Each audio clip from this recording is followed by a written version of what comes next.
Hello YouTube, Star Wars Buzzard here again with another review. And this one is the Hot Wheels Resistance Y-Wing from The Rise of Skywalker, which came out for the last movie.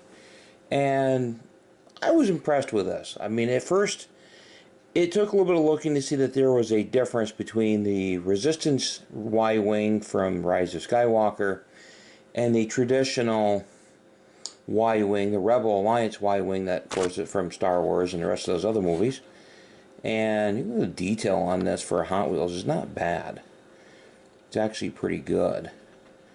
And I've had quite a few people say, well, it's just a retooled Hot Wheels Y-Wing. Well, here is the Resistance Y-Wing. And I'll put it next to the Hot Wheels Rebel Alliance Y-Wing. You can see they're not at all the same kit or the same toy. You can see they're pretty much two very different designs. You can see, you're looking at the Resistance Y-Wing, how it's much kind of a little stockier, doesn't have the longer neck that the old Rebel Alliance Y-Wing had. And I still prefer the old Rebel Alliance Y-Wing. To me, it still has that nicer look to it. You can see the difference.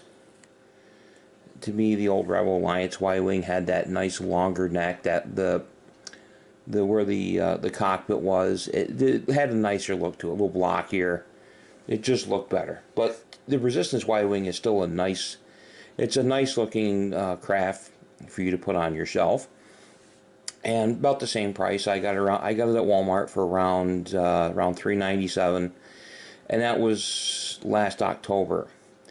My local Walmart has sold all of their Star Wars stuff. They have nothing left.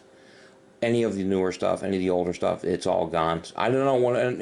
Who knows? There's no new movies coming out. If they will be putting anything back on the shelves, my guess is probably not. They're going to move on. Unless Mandalorian stuff starts coming out, but Target seems to have that pretty well covered.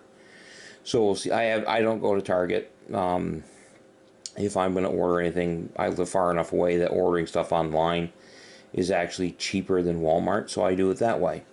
But this is a quick review. Again, if you want something for your shelf that actually looks cool, you get a few minutes of screen time with this in The Rise of Skywalker. I'm not going to say anything if you haven't seen the movie. It was actually, the scenes it was in was pretty good. I'm not going to go into the overall movie. I think there's enough been said on that as it is, not even just by me.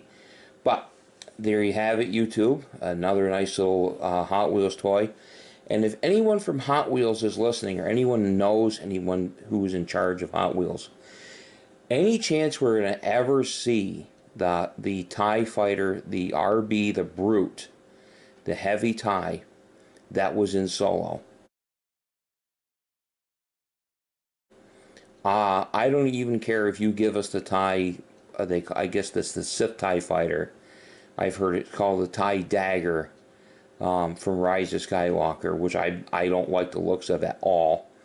I call them the Dorito TIE fighter because that's what it looks like. It looks like somebody slapped a couple of Dorito chips on the side of a TIE fighter. It looks like there's no imagination to that one at all. I'd like to see the TIE heavy duty that was in Solo. Instead, they gave us a form of Star Destroyer, like the Imperial Arrestor Cruiser, that's only seen in a deleted scene and really not much of. That's the one they gave us. But I'd rather Hot Wheels, let's get that other TIE fighter. I mean, that was a nicer looking craft, and no one's making it. Hot Wheels guys, you guys could sell those. So, other than that, YouTube, another quick review. Hope to have more of these coming. Have a good day.